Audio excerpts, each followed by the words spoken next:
যদি আমরা blood সুগারটাকে control করতে চাই এবং ওজনটাকে যদি আমরা নিয়ন্ত্রণে রাখতে চাই, এই ক্ষেত্রে ইফতারের কখন এবং কত মিনিট আসলে হাঁটলে আমরা সুস্থ থাকতে পারবো, ওজন নিয়ন্ত্রণে রাখতে পারবো এবং সুগারটাও যেন কন্ট্রোলে থাকে? এটা একদম সুন্দর একটা প্রশ্ন করেছেন। তা আমি মনে করি যে যদি কেউ হাঁটা চয়েস করে যে আমি হাঁটবো, তাহলে তার উচিত হবে আসর টু মাগরিব এর ভিতরে হাঁটা। এখন কতক্ষণ হাঁটলে কার সুগার কতটুকু নিয়ন্ত্রণ, এটা নির্ভর করে সে কতটুকু সুগার ইনটেক করছে।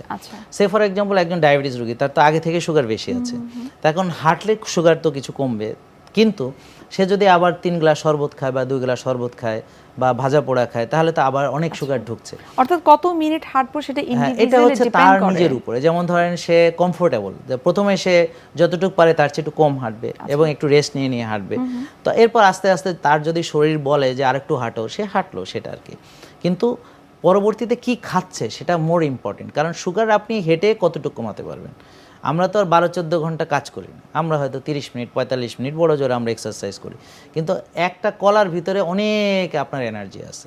হ্যাঁ, 1 গ্লাস শরবতে অনেকগুলো এনার্জি ঢুকে যাচ্ছে, মানে আমাদের অনেকগুলো ক্যালোরি জানি যে এক একটা খাবারের গ্লাইসেমিক ইনডেক্সও এক এক রকম থাকে। এইজন্য আমরা লো গ্লাইসেমিক ইনডেক্স বা লো কার্বস, যেগুলোতে কম সুগার আসবে, কমপ্লেক্স কার্বস যেগুলোতে ধীরে ধীরে স্লো অ্যাবজর্পশন হবে, এগুলো খাবো। আর ভাজা পোড়া খাবারগুলো তো আমার ইনফ্লামেশন করছে। তাহলে ডায়াবেটিসের একটা মূল কারণ ইনফ্লামেশন।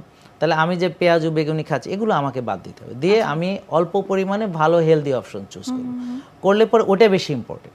আর একটা ইম্পর্টেন্ট হচ্ছে আমি ঘুমাচ্ছি কতখানি। এখন ডায়াবেটিস রোগী একদমই ভালো হয়ে যেতে পারে যদি সে কোষ খালি করে।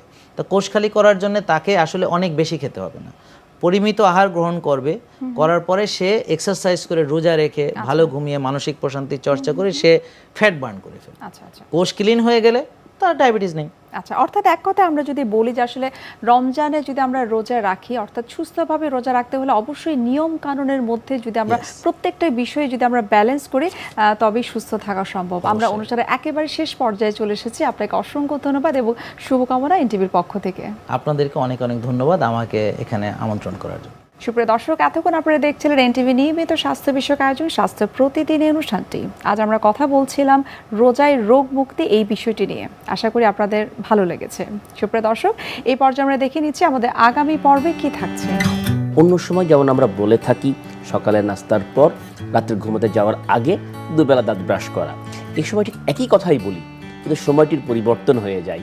যেমন ইফতারির পর এবং সাহরির পর। তো যে ভুলটি আমাদের দেশের মানুষরা বেশি করে থাকে সেটি হচ্ছে এই তারাবি পড়ার পর কিছুটা ইবাদত করার পর একটু দেরিতে ঘুমাই। ফলে দেখা যায় যে সাহরির আগে আগে ঘুম থেকে উঠে তাড়াতাড়ি সাহরিটা করে নেয়, এরপরে আবার আজান দিয়ে দেয়, সুতরাং আর এই মুখ পরিষ্কারের বিষয়টি আর ঠিকমতো হয়ে ওঠে না, তখন এই সমস্যাগুলি হয়ে যায়। বিশ্বের যে কোনো প্রান্ত থেকে যে কোনো সময় এনটিভির জনপ্রিয় অনুষ্ঠান স্বাস্থ্য প্রতিদিন দেখতে আপনারা ভিজিট করতে পারেন আমাদের পূর্ণাঙ্গ পোর্টাল www.ntvbt.com এ। এছাড়াও এনটিভির বিভিন্ন ধরনের জনপ্রিয় অনুষ্ঠান এবং নিউজ আপডেট পেতে আপনারা ভিজিট করতে পারেন আমাদের ইউটিউব চ্যানেল এবং ভেরিফাইড ফেসবুক পেজে। সুপ্রিয় দর্শক, আজ এখানে শেষ করতে হচ্ছে। দেখা হবে আবারও আপনাদের সঙ্গে। সে পর্যন্ত আপনারা সবাই ভালো থাকুন, সুস্থ থাকুন এবং সব সময় এনটিভির সঙ্গেই থাকুন।